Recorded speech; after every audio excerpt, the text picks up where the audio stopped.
Hey guys, in this video I'm going to show you how to change language in Talabat app.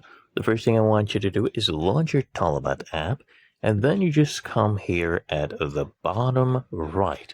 You click on this icon with the person. This is the account option. So you click there, and then I want you to come at the top right. You'll see this gear cog. This will take you to your settings, okay? Click on this one, and then here you'll see language. It's currently set to English. We'll just tap on this. You'll see different languages. For example, I can switch here to Arabic. So I'll choose Arabic, and then it will go ahead and restart the app for me. And as you can see, it has initialized.